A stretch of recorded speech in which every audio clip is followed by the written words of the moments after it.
ગુજરાત રાજ્યના અલગ અલગ જિલ્લાઓના મંદિરોમાં ચોરી લૂંટના કુલ્લે 34 ગુનાઓને અંજામ આપનાર રાજસ્થાન રાજ્યની ગરાસિયા ગેંગ ના સાગરીતોને ઝડપી પાડતી પૂર્વ કચ્છ ગાંધીધામ પોલીસ। જે પૂર્વ કચ્છની મંદિર ચોરીનો ભેદ ઉકેલાયો, કઈ રીતે પોલીસ આરોપીઓ સુધી પહોંચી અને ખાસ કરીને આરોપીએ કઈ રીતે મંદિરને ટાર્ગેટ બનાવ્યા હતા। તારીખ 6 નવેમ્બરની રાત્રિના લેટ નાઇટ દરમિયાન ગાગોદર પોલીસ સ્ટેશનના ચિત્રોડ ગામમાં અલગ અલગ મંદિરોમાં રાત્રિમાં ચોરીના બનાવ જે છે એ ધ્યાને આવેલા હતા। જે બનાવ ધ્યાને આવેલા તાત્કાલિક પોલીસ દ્વારા એને શોધવા માટે અલગ અલગ ટીમો બનાવવામાં આવેલી હતી। એમાં જે ચોરીના જે બનાવ બનેલા હતા એમાં મંદિરમાંથી માતાજીના છતર, ત્યાં દાનપેટીમાંથી રોકડા રકમ અને એની સાથે સાથે મંદિરના અંદરમાં જે ભાગમાં અલગ અલગ વસ્તુઓ જે વપરાની હોય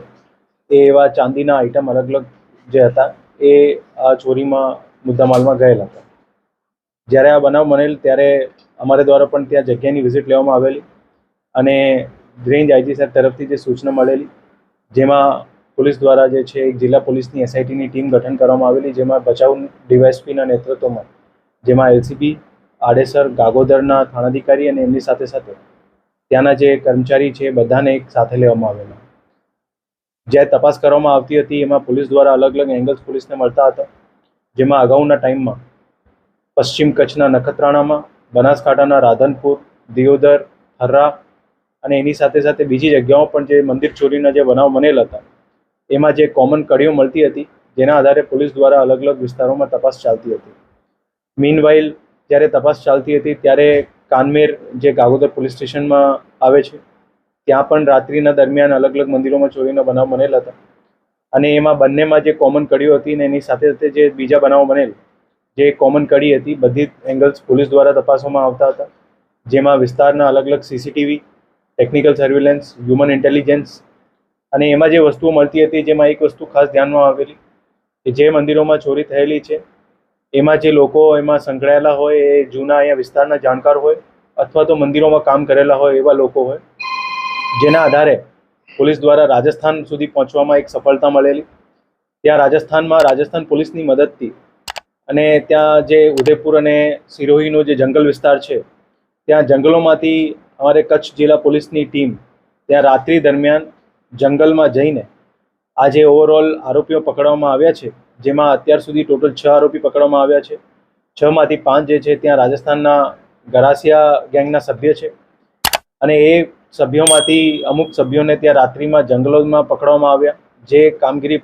જે અમારી ટીમ દ્વારા કરવામાં આવેલી જે ખૂબ સરાહનીય અને પ્રશંસા કામગીરી છે। રાત્રિ દરમિયાન પણ ત્યાં જંગલોમાં જઈને આરોપીને પકડવામાં આવેલા અને જે આ બનાવ બનેલ હતું એ બનાવ હતું જે ધાર્મિક આસ્થા સાથે પણ જોડાયેલું હતું, એટલે પોલીસની ફર્સ્ટ પ્રાયોરિટીમાં હતું કે આમાં ડિટેક્ટ કરવામાં અને જે રીતની અમારી અલગ અલગ ટીમો બધી લાગેલી હતી કોર્ડિનેટેડ વેમાં આમાં કામ કરતી હતી, એટલે આને બંને ગુનાને પ્લસ જે જૂના ગુના હતા એને ડિટેક્ટ કરવામાં સફળતા મળેલી। કાનમેર અને ચિત્રોડમાં જેટલું ચોરીમાં જે મુદ્દામાલ ગયેલ હતું મેક્સિમમ મુદ્દામાલ પોલીસ દ્વારા રિકવર કરવામાં આવેલ છે, જેમાં છતર, રોકડા રકમ અને મંદિરમાં જે બીજા ઉપકરણ જે ઉપયોગમાં લેવામાં આવેલા હતા ઘણા બધા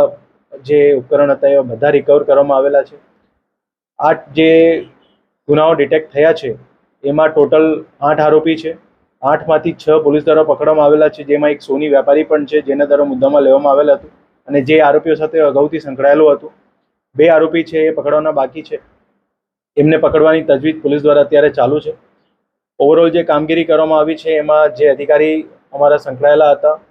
આડેસર, ગાગોદરના થાણાધિકારી, ડીવાયએસપી ભચાઉ, એલસીબી અને અલગ અલગ પોલીસ સ્ટેશનની ટીમો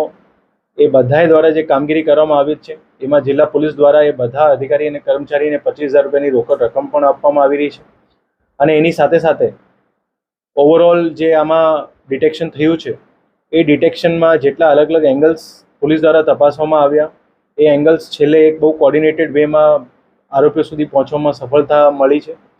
અને જે ઝડપી રીતે પોલીસ દ્વારા કામગીરી કરવામાં આવી એ કામગીરી ખૂબ સરાહના પાત્ર છે